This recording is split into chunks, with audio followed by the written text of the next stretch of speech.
Ini termasuk maulid malam ini nih, saya mau tanya ini mau ngarep berkah apa berkat? Yang ente tuju tuh berkah atau berkat? Jangan salah niat ini dari rumah. Saya sarankan kepada jamaah kalau tadi salah niatnya, sekarang mumpung masih belum selesai, masih udah di sini dan masih bisa diperbaiki niatnya, saya sarankan niatkan hadir peringatan maulid ini untuk mencari berkah. Mangap, berkah. Jadi urusan berkat boleh ada, enggak boleh kagak. Assalamualaikum warahmatullahi wabarakatuh. Alhamdulillahil halimis sattar al-mutafaddili bil ata'il midrar an-nafidi qada'uhu bima tajri fihil aqdar. Ashhadu an la ilaha illallah wahdahu la syarika lah mukawwirul laili 'alan nahar wa ashhadu anna sayyidana wa nabiyyana Muhammadan abduhu wa rasuluh al-mustafa al-mukhtar.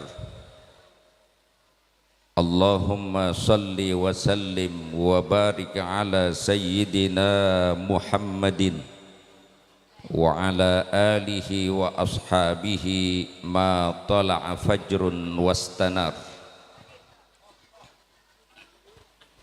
Hadratil mukarramin wal muhtaramin, para asatid, para orang tua, para tokoh masyarakat, pengurus musalla dan seluruh panitia pelaksana, juga yang sama kita hormati al-mukarram wal muhtaram Kiai Haji Faiz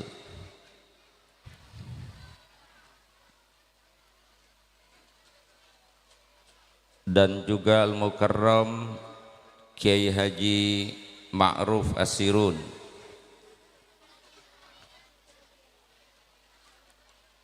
seluruh jamaah hadirin kaum bapak dan hadirat kaum ibu, jamaah maulid yang mudah-mudahan kita semua senantiasa dirahmati dan diberkahi Allah Subhanahu wa ta'ala. Saya tadinya sengaja datang belakangan ngintilin Kiai Faiz sampai baru saya masuk, tujuannya supaya beliau ceramah duluan, saya belakangan. Kalau belakangan asik tinggal nutup doa begitu tadinya. Ya namanya kita tuan rumah cuman ngiringin tamu kita. Beliau adalah anak dari putra guru saya al-mukarram wal muhtaram Kiai Haji Syukron Ma'mun. Jadi saya wajib betul untuk mengihtiram dan mengikram beliau, dan kudu tahu diri kalau saya ibarat main bola ini kelasnya tarkam, kelas tarikan kampung, betotan, cabutan, cuman ngambil dari kampung dewek, sesama pemain kampung. Kalau beliau ini ibaratnya naturalisasi. mahal udah belah, kelasnya beda, mahal. Jebolannya pun jebolan luar, produk luar negeri. Kalau ini produknya beliau LC juga, tadinya saya juga LC juga, man saya lulusan Cengkareng. Kalau beliau LC-nya license. Kemudian sampai meraih gelar master. Lah saya orang kampung, tiap hari ketemu sama orang kampung. Jadi agak ribet sebenarnya ngomongnya. Tapi saya nggak kehabisan akal dah. Namanya mau balik mentar ada yang kita akal-akalin. Yang penting mah judulnya muludan. Dan kalau ditanya kenapa muludan, jawabannya hampir sepakat. Alasannya karena kita cinta kepada Nabi. Karena itulah setiap kali datang bulan Rabiul Awal, bulan Maulid, bahkan ini bangku sebenarnya mewah mah mewah, enak mah enak, cuma kalau nyender ngejengkang ini. Ini kudu pakai bantal sebenarnya ini. Coba lihat tuh, kalau saya ngejengkang begini bagaimana? Emang mau tidur ini ceramah begini. Aduh. Barang mewah belum tentu nyaman, Bu. Barang enak, barang mahal belum tentu enak. Makanya ibu mau enak apa mau mahal?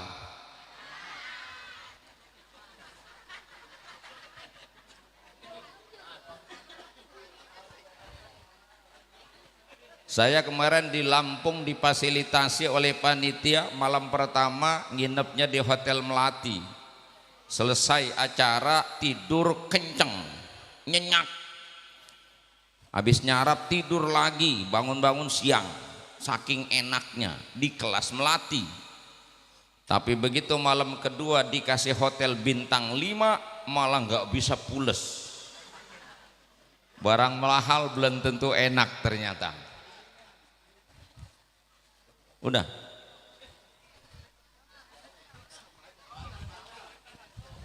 Salah satu-satunya alternatif yang saya dibuat adalah bantal. Kalau beliau Kiai Faiz pas badannya agak gede. Emang ini pokoknya peruntukannya beliau lah. Saya nyelang, beliau istirahat sebentar. Saya mau langsung saja nih. Jadi judulnya karena kita cinta Nabi, bulan Rabiul Awal, Rabiul Tsani, bahkan hampir di setiap momen acara di kita itu digelar peringatan Maulid, dibacakan riwayat kelahiran Nabi. Apakah baca Barzanji, ataukah kita baca Simtud Duror, atau Sarrafal Anam, atau apa saja itu dibaca. Yang penting judulnya membaca riwayat Maulidur Rasul. Ngerti kagak ngerti, pokoknya dibaca aja udah. Apa yang diharapkan berkah. Ini termasuk Maulid malam ini nih, saya mau tanya ini mau ngarep berkah apa berkat? Yang ente tuju tuh berkah atau berkat? Jangan salah niat ini dari rumah. Saya sarankan kepada jamaah kalau tadi salah niatnya, sekarang mumpung masih belum selesai, masih udah di sini dan masih bisa diperbaiki niatnya, saya sarankan niatkan hadir peringatan Maulid ini untuk mencari berkah. Mangap, berkah. Jadi urusan berkat boleh ada, enggak boleh kagak.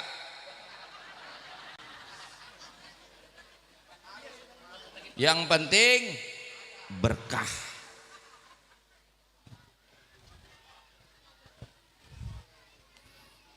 Kalau kita beralasan cinta kepada Nabi, apa makna cinta kepada Nabi? Wa min alamatil mahabbah al-mutaba'ah. Di antara tanda orang cinta itu nurut, mau ngikut, nerima. Itu orang cinta tuh.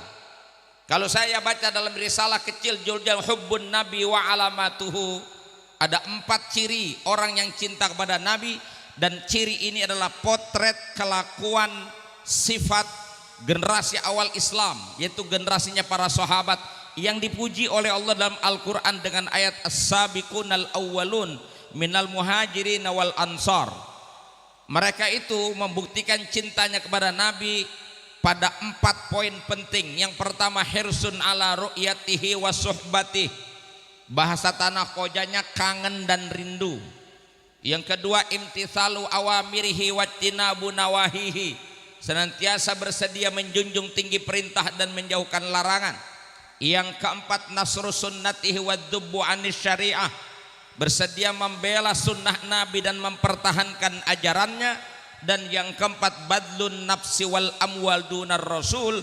Bersedia berkorban jiwa, raga dan harta benda untuk membela Rasul.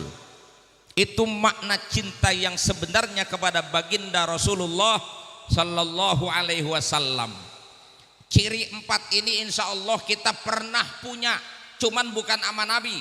sama pacar kita, sama dedemenan kita. Kita kalau lagi dedemenan kan begitu modelnya. Yang pertama bawanya kangen mulu, kangen, rindu aja rindu. Jangankan beda negeri, berpisah beberapa hari, kalingan pintu aja nyari, kangen. Tuh orang kangen. Jadi pengennya ketemu mulu bawaannya. Baru kemarin malam minggu ketemu, di malam Senin, romanya udah lama banget.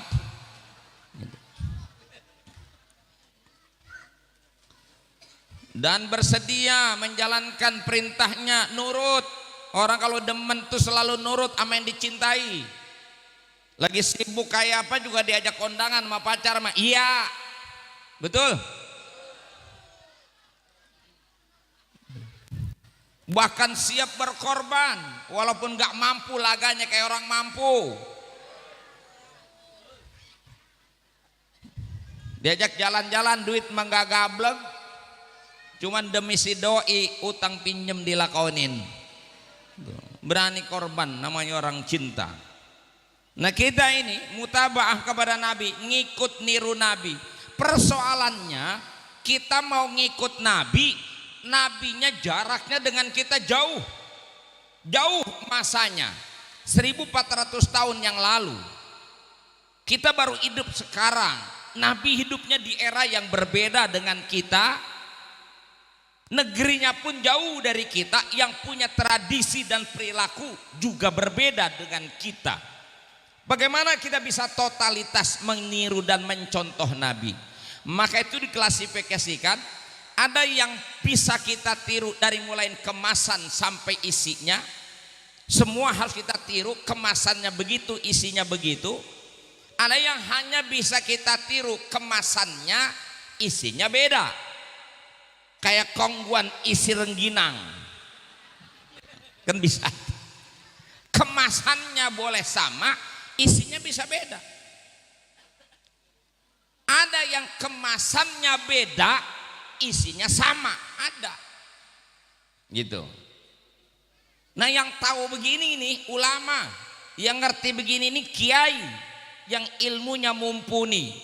Maka kita nih orang-orang awam harusnya sudah nggak ada jalan lain bagi kita untuk mengikuti Nabi. Perantara kita untuk tahu yang mana harus kita ikut dan kita lakukan, mencontoh dan mengikuti para ulama. Lewat ilmunya ulama, jangan kayak orang sebelah mau ngambil langsung dari Quran, dari hadis, kayak idep aja dia itu. Emang dia idep itu langsung ngambil, baca Quran aja kadang-kadang melintir sono, melintir sini. Quran tuh nggak sembarangan, hadis juga harus dipahami secara mendalam. Maka bagaimana kalau kondisinya kemasan beda, tapi isi kan bisa saja sama, kira-kira begitu. Nih contoh nih.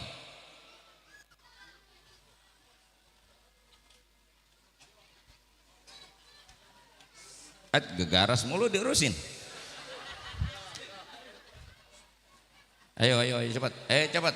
Ya udah cepat jalan.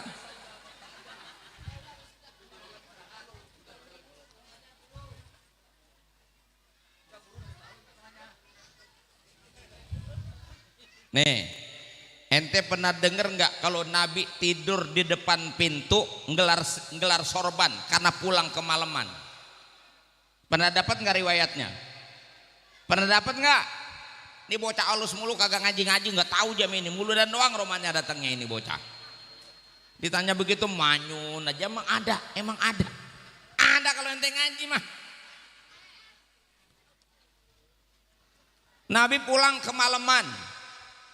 Dan Nabi lebih memilih menggelar sorbannya di depan pintu, lalu Nabi tidur di depan pintu. Itu kan kelakuan Nabi. Di saat tertentu Nabi melakukan itu. Coba ya orang Tanah Koja, siapa yang bisa ngelakuin kayak begitu coba? Ente mau contoh melak-melak kayak begitu riwayatnya, lalu ente lakonin kayak begitu. Lah saya kalau pulang kemalaman tidur di depan pintu, tiap malam di depan pintu urusannya saya. Lah RT lewat bilang lah Ustadz ini mungkin lama, mungkin tua, mungkin PA aja bagaimana. Jadi kalau ini sunnah saya jalanin melek-melek sesuai dengan kemasannya kayak begitu, nggak ngepas. Maka mesti dicari isinya apa. Isinya Nabi itu adalah seorang suami yang sangat bertanggung jawab, sangat mengasihi dan mencintai istrinya, sangat menghargai pasangannya. Nabi jangankan menyakiti, mengganggu kenikmatan tidur istrinya saja nggak mau kita punya Nabi itu. Maka daripada bangunin bini, lebih baik Nabi tidur di depan pintu. Mungkin kebayang sama kita nih yang tua-tuaan yang umurnya di atas 60 nih. Pintu rumah kita kan zaman dulu pintunya bukan dikotrek-cetrek begitu, bukan, dipalangin pakai balok. Jadi nggak mungkin bisa dibuka kecuali oleh orang di dalam, kan begitu. Lah kalau poinnya intinya supaya jangan ganggu tidur istri, rasanya buat kita nggak perlu niru harus tidur di depan pintu. Ada banyak cara yang bisa kita tempuh. Yang penting intinya jangan ganggu bini tidur, gitu aja udah. Bisa bikin kunci duplikat, kan bisa. Atau kita pesen nanti dikunci dari dalam, ntar anak kuncinya dicabut, kemudian diplojorin di bawah kolong pintu, bisa kan? Bisa. Yang penting bini nggak keganggu. Atau yang ketiga alternatifnya, begitu pulang udah kemalaman, lampu udah pada mati, bini udah tidur, nggak usah maksa tidur di rumah itu, ente boleh pilih tidur di rumah istri yang lain, kan bisa.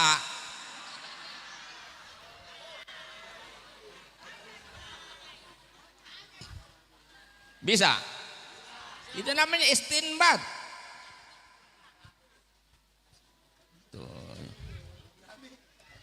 Ngomong doang, bedug. Tenang bu, nyelbukan begini mah ngomong doang. Nih anak laki begini nih, ya.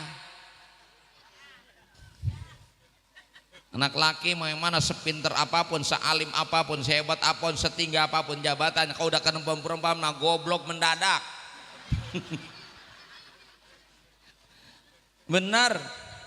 Gimana kita nggak bilang goblok pak? Kita yang nyari duit, dia yang makan. Kita yang nyari duit, dia yang pakai baju. Kita yang cari duit, kita yang bikin rumah. Rumah jadi tinggal nempatin. Makan taunya ada, pakai taunya ada. Kan harusnya dia yang takut sama kita. Ngapa kita yang takut sama dia?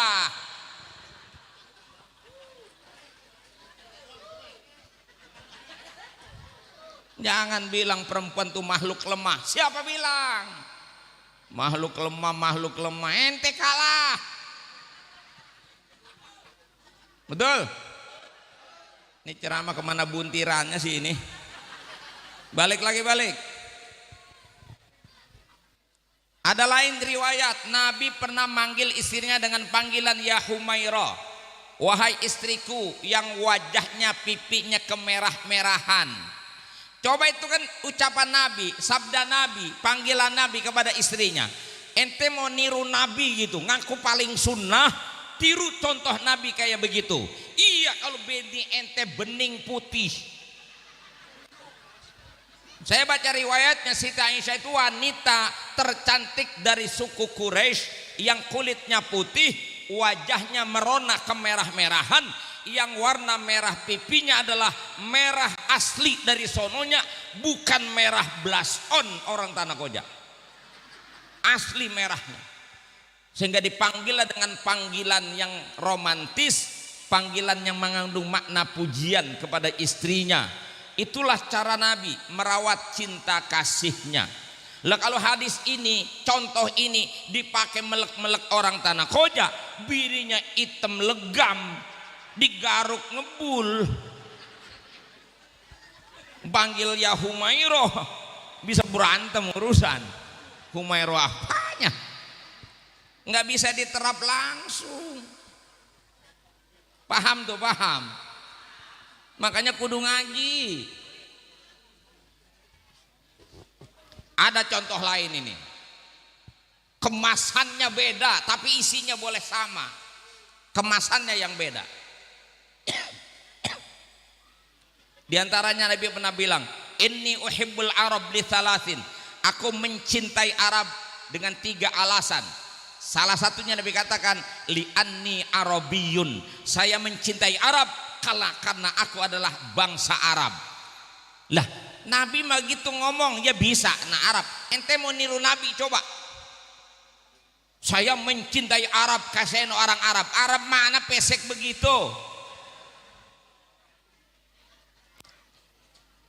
Nabi ngomong begitu untuk menunjukkan bahwa Nabi sangat menghargai tumpah darahnya, Nabi mencintai negerinya. Nabi bilang begitu. Nah, kita isinya tetap kita pakai, kemasannya kita robah. Bukan kita bilang inni Arabiyun, inni uhibbu Indonesia li anni Indonesiun. Saya cinta Indonesia karena saya orang Indonesia.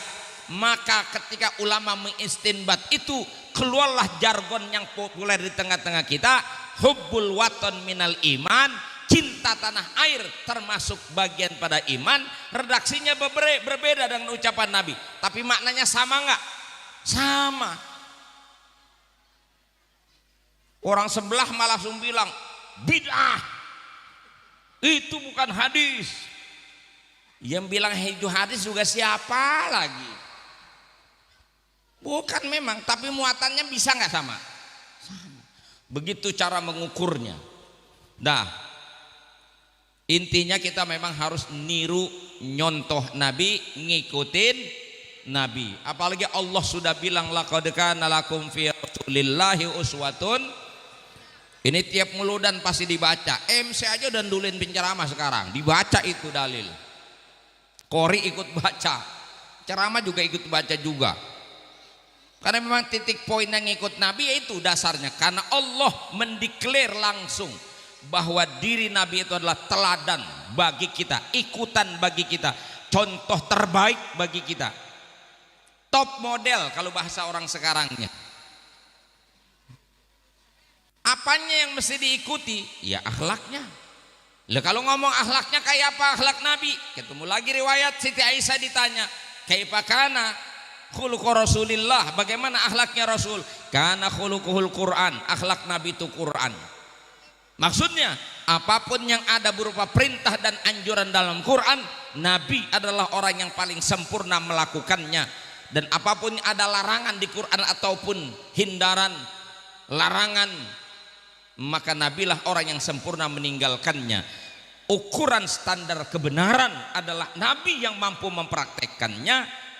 Standar nilainya adalah Quran. Maka itu bilang Quran dan hadis. Nih kita ngomong begini panjang-panjang lebar, kelamaan nih urusan ini. Gimana ini? Kagak enak saya ini. Saya cuman mau ngomong satu hal saja. Kalau ngomong akhlak Nabi itu, laqad ja'akum rasulun min anfusikum azizun 'alaihi ma anittum harisun 'alaikum bil mu'minina. Itu aja ada 4 poin itu sebenarnya. Saya ambil 1 poin saja. Nabi itu Raufun Rahim, rahimnya saja yang saya ambil. Nabi itu orang yang memiliki jiwa penyayang kepada manusia, sehingga dikenal beliau dengan sebutan Nabiyur Rahmah, Nabi yang penyayang. Nabi yang penyayang ini menghantarkan kepada kita ajaran untuk kita tunduk dan patuh kepada Tuhan, yang Tuhan itu ketika kita sebut namanya paling sering dan paling akrab nempel pada sifatnya Ar-Rahman Ar-Rahim, Allah yang pengasih dan penyayang. Dan kalau kita lihat lebih jauh lagi, ternyata karakter Islam itu ajarannya adalah rahmatan lil alamin. Apa yang saya mau tuju dari pembicaraan saya hari ini, kita ini mulai terkikis dan kehilangan rahmah dalam diri kita. Kita cenderung mengabaikan unsur penting dalam beragama.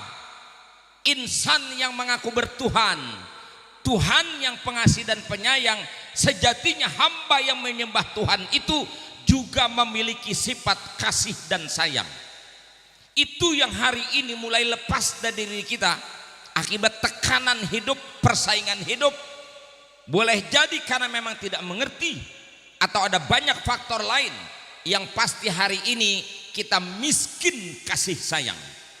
Sampai-sampai ketika kita diperintah di ayat Quran dengan surah yang cukup panjang Al-Hujurat ayat 10, 11, 12 sampai 13 berbicara khusus tentang makna persaudaraan, tidak akan pernah wujud kalau kita tidak memiliki yang namanya rahmah.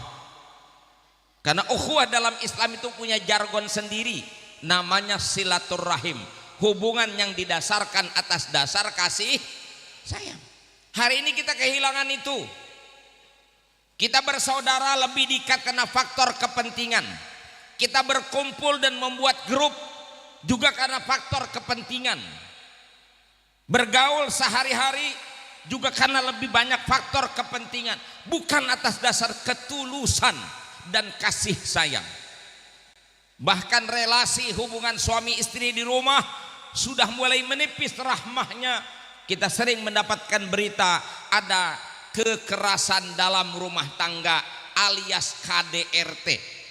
Ada istri yang diseksa sama suaminya, ada nggak? Digebugin, dipukulin sampai bonyok sama lakinya, ada nggak? Ada.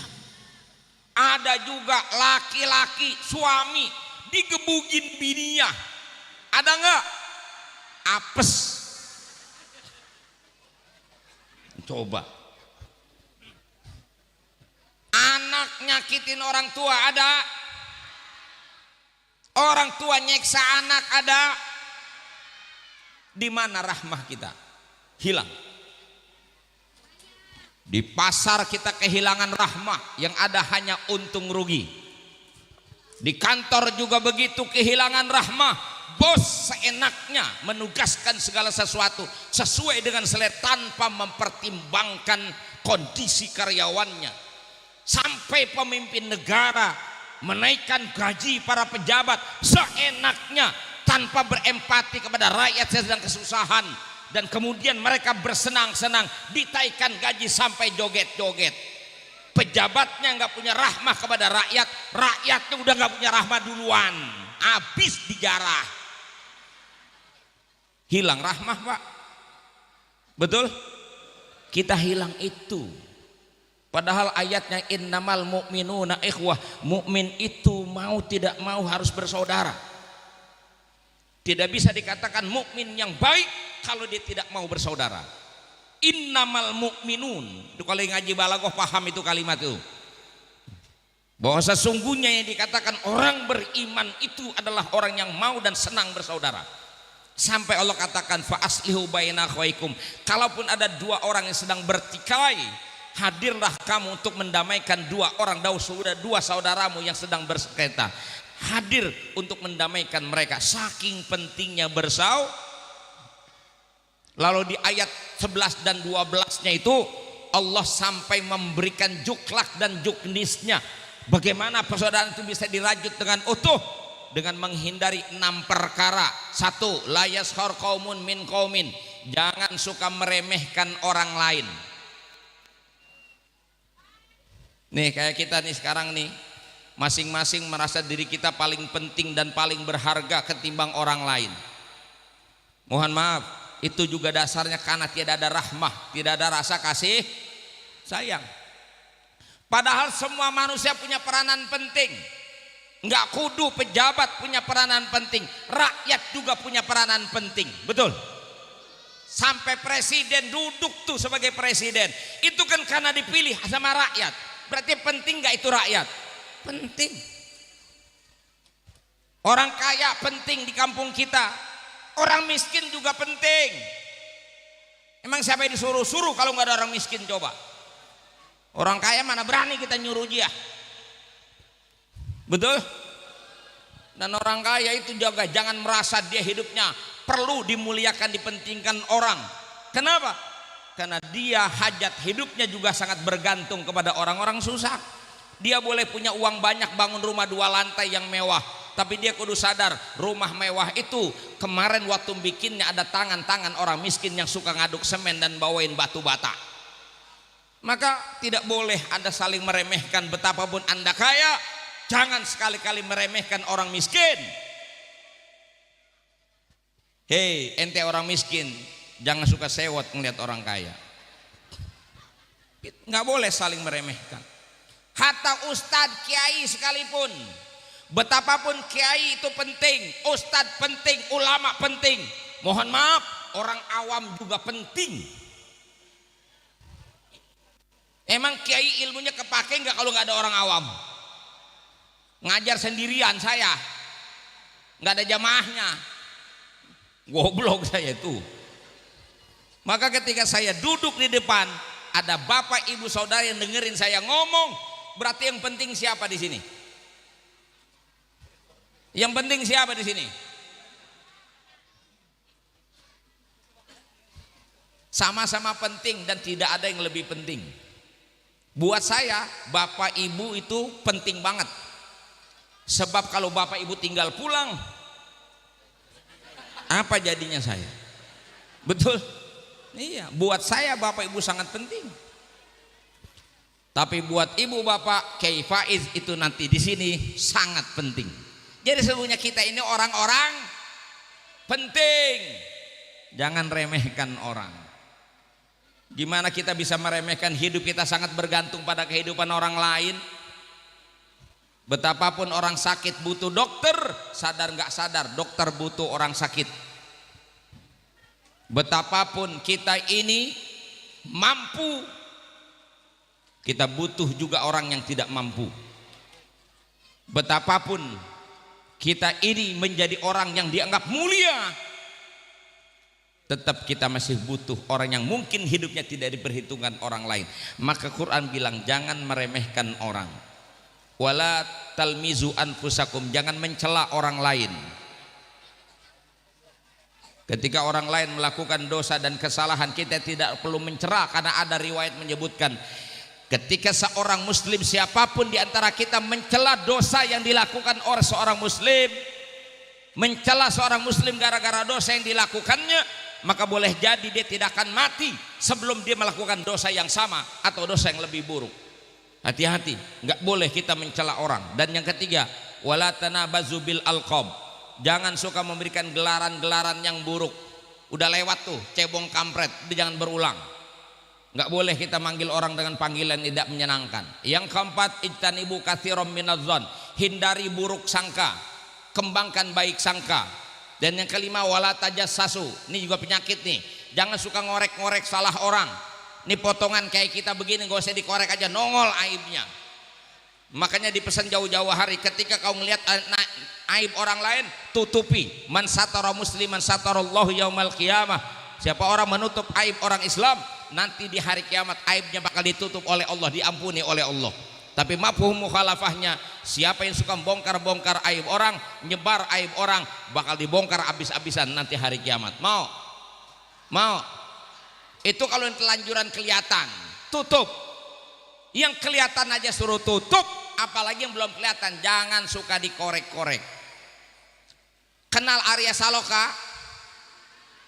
Kenal Raffi Ahmad? Kenal Ariel Noah? Kenal Ariel Tatum? Kenal Amanda Manopo?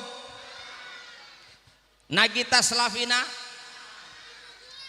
Betapapun cantiknya Nagita Slavina, Amanda Manopo, Ariel Tatum, termasuk idola saya. Ya nggak apa-apa, saya ngomong apa adanya. Betapapun cantiknya, betapapun gantengnya Raffi Ahmad, betapapun tampannya Ariel Noah, Arya Saloka, kalau bapak ibu coba-coba korek hidungnya, pasti ada upilnya. Nggak usah dikorek, nggak usah suka nyari-nyari, ketemu aja, nggak sengaja tutup, jangan dikorek. Itu rasa kasih sayang kita yang bisa begitu. Kalau nggak punya kasih sayang, seneng ngebongkar aib orang, rasanya puas jatuhin orang. Dan yang keenam, wala yaghtab ba'dukum ba'do, jangan menggibah. Apa gibah? Ngomongin orang. Kalau dibilangin jangan ngomongin orang, pakai balas. Ini bukan ngomongin orang Ustadz, ini memang bener. Iya bener, lu ngomongin orang namanya. Kalau yang diomongin bener itu namanya gibah. Kalau ente ngomongin dusta, orang nggak melakukan, anda bilang melakukan, itu namanya buhtanun azim, tuduhan dan dusta yang besar sekali. Masya Allah, bisa buras amal kita nanti gara-gara itu. Udah dibilang begitu, tapi kadang-kadang masih bela diri juga. Dia mohon maaf nih, ini ada sini nih laki-laki nih. Ini kita diam-diam begini, kadang-kadang diomongin juga sama dia tuh. Ini kalau saking hobinya ngomongin orang Pak, ada yang meriang, satu hari aja nggak ngomongin orang, meriang nyari tetangga buat temen ngomong. Mending kalau orang lain nyomongin, kan lakinya dewek nyomongin, bapak nggak tahu saya kasih tahu ini mah, tuh diomongin lakinya diomongin, mancing temennya, enak empoma, enak lu mah, laki lu mana pinter, mana ganteng, mana pinter buat nyari duit, mana kaya, enak kayak lu mah hidup, begitu ngomong nih, kata temennya dia balas, emang po ngapa lakinya, ya gua minta ampun dah laki gua. Mana jelek, goblok, susah lagi. Mana tegil, tuh namanya ngomongin laki dewek nggak? Kebayang itu, masya Allah. Di mana kemudian level kita sebagai manusia yang sejatinya memiliki kasih sayang, tidak senang mencederai orang. Ini saya ngomong ini sebenarnya ada satu penjelasan yang sangat strategis. Tapi saya kudu tahu diri. Ini kalau saya bongkar di sini kelamaan saya ngomongnya. Udah saya tenggal aja di ayat 13 dah. Ya ayyuhan nas, wahai manusia. Ini manusia semua bukan? Maksudnya saya sadarkan dulu. Kalau ngaku manusia berarti dipanggil kita. Kita diajak ngomong sama Allah. Manusia bukan? Manusia. Kata Allah, ente yang ngaku manusia, inna khalaqnakum min dzakari wa untha. Kami ciptakan kamu dari jenis laki-laki dan perempuan. Wa ja'alnakum syu'uban wa qabaila. Kami ciptakan manusia bersuku-suku dan berbangsa-bangsa. Buat apa? Lita'arafu, untuk saling kenal mengenal. Bukan cuma kenalan, tapi untuk saling berinteraksi, bermuamalah, bergaul. Dan pada akhirnya ketika kita menjalani kehidupan, membangun relasi dengan sesama manusia, nanti ada ukuran dan standarnya. Siapa sih yang paling berharga? Siapa sih yang paling bernilai? Siapa sih yang paling baik di sisi Allah?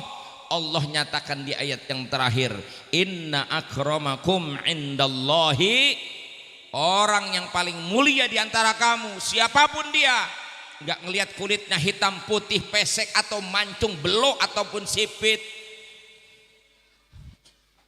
nasabnya dari nasab manapun, gak peduli sudah, mau dari mana ke nasabnya, yang jelas ayatnya qat'iyud dilalah, jelas ayatnya sudah dibilang yang paling mulia di antara kamu adalah yang paling takwa, yang paling benar. Yang takwa itu model mana? Yang takwa itu adalah yang dia kepada Allah dia taat, kepada manusia hidupnya bermanfaat. Jelas? Paham?